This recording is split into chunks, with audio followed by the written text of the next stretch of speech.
પોરબંદરમાં 1.5 વર્ષ પૂર્વે પિતાની થયેલ હત્યાનો બદલો લેવા પુત્રએ પિતાના હત્યારાના ભાઈ અને તેના માતા પર હુમલો કરતા પોલીસ ફરિયાદ નોંધાઈ છે.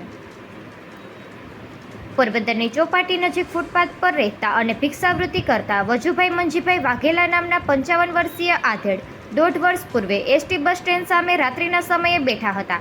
ત્યારે તેનો ભત્રીજો દેવાવેલજી વાઘેલા સાથે કાકાની દીકરીના લગ્ન બાબતે માથાકૂટ થઈ હતી અને બોલાચાલી થતાં ભત્રીજાએ કાકાને છરી મારી દેતા વજુભાઈ ઘટના સ્થળે જ ઢળી પડ્યા હતા અને મોત નીપજ્યું હતું. ત્યારબાદ પોલીસે હત્યારા દેવા ઉર્ફે દેવરાજની હત્યાના ગુનામાં ધરપકડ કરી જેલ હવાલે કર્યો હતો અને હાલ પણ દેવરાજ જેલમાં જ છે. ત્યારે દેવરાજના 12 વર્ષીય ભાઈ રાઘવ પર વજુભાઈના પુત્રએ છરી વડે જીવલેણ હુમલો કર્યો હતો. જે મામલે રાઘવના પિતા વેલજી મંજી વાઘેલા કે જે પોતે પણ ચોપાટી ફૂટપાથ પર રિલાયન્સ ફુવારા નજીક રહે છે અને મજૂરી કામ કરે છે, તેઓએ કીર્તિમંદિર પોલીસ મથકમાં પોલીસ ફરિયાદ નોંધાવી છે.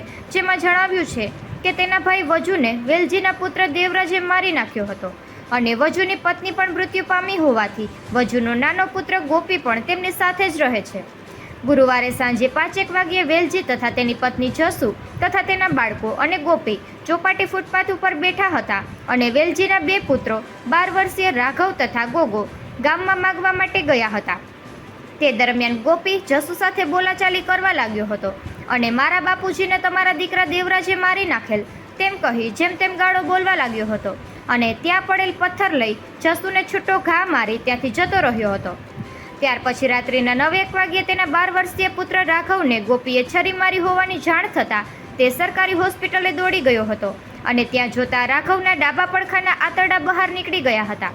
રાઘવને પૂછતા તેણે એવું જણાવ્યું હતું કે જૂની કોર્ટમાં ગોપીએ તેની સાથે ઝઘડો કરી છરી મારી નાસી ગયો હતો અને ત્યાંથી તેને એમ્બ્યુલન્સ મારફતે સરકારી હોસ્પિટલે ખસેડાયો હતો. પોલીસે રાઘવની હત્યાના પ્રયાસ અંગે ગોપી સામે ગુનો નોંધી આગળની શોધખોળ હાથ ધરી છે. નિકુલ પોપટ, પોરબંદર ટાઈમ્સ.